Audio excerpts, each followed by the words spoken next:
મિત્રો સ્વાગત છે તમારું અમારી ચેનલમાં। આજે તારીખ 10 ફેબ્રુઆરી અને આજના તાજા હવામાન સમાચાર જોઈએ તો સવારે અને સાંજે સારી એવી ઠંડી જોવા મળી રહી છે, જ્યારે બપોરના સમયે ઉનાળાનો અહેસાસ થઈ રહ્યો છે। ત્યારે આગામી દિવસોમાં આગામી 72 કલાક સૌરાષ્ટ્ર ગુજરાતના કયા વિસ્તારમાં થશે માવઠું તેમજ કેવું રહેશે તાપમાન વાદળને લગતી સંપૂર્ણ વાત કરતાં પહેલાં જો અમારી ચેનલ પર નવા હોય તો ચેનલને સબસ્ક્રાઈબ કરી વિડીયો લાઇક તથા શેર કરી દેજો મિત્રો।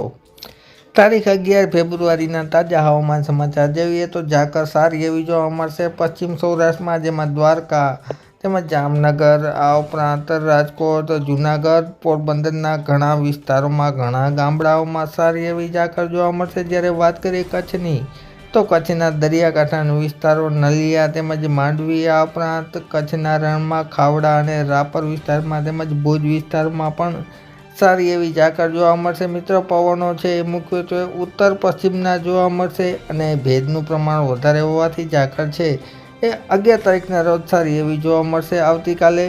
ત્યારબાદ વાત કરીએ તાપમાનની તો તાપમાન છે એ મુખ્યત્વે 28થી લઈ અને 30 ડિગ્રી જેટલું મહત્તમ તાપમાન બપોરના સમયે જોવા મળશે, જ્યારે વહેલી સવારે અને રાતના સમયે છે એ ગુલાબી ઠંડી સારી એવી જોવા મળશે મિત્રો। અને બપોરના સમયે છે એ આકરી ગરમીનો પણ અમુક વિસ્તારોમાં અહેસાસ થઈ શકે છે।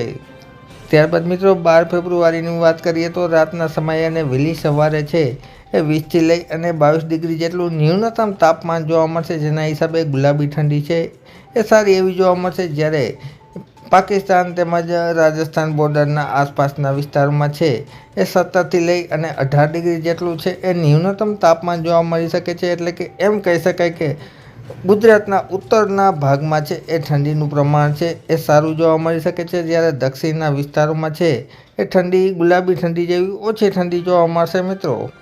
ત્યારબાદ મિત્રો વાત કરીએ તો 14થી લઈને 16 ફેબ્રુઆરી દરમિયાન ફરીથી વાતાવરણમાં અસ્થિરતા જોવા મળશે, જેના હિસાબે વાદળનો સમૂહ છે એ સૌરાષ્ટ્ર ગુજરાતમાં છે એ આવી શકે છે। મહત્તમ તાપમાનની વાત કરીએ તો મહત્તમ તાપમાન છે એ 30 ડિગ્રી જેટલું જોવા મળી શકે છે મોટાભાગના વિસ્તારોમાં, અને પવનો છે મુખ્યત્વે ઉત્તર પશ્ચિમ તેમજ દક્ષિણ પશ્ચિમના અમુક વિસ્તારોમાં જોવા મળી શકે છે।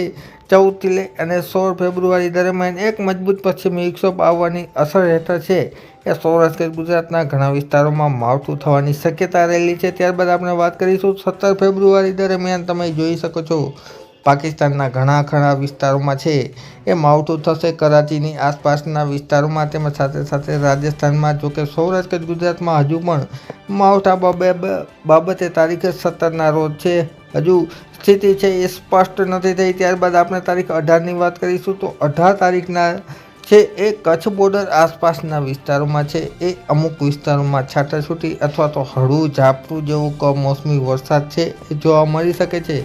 જોકે સૌરાષ્ટ્રના અન્ય વિસ્તારોમાં તેમજ ગુજરાતના અન્ય વિસ્તારોમાં માવઠું થવાની શક્યતા રહેલી છે નહીં, ઓછા પ્રમાણમાં શક્યતા રહેલી છે।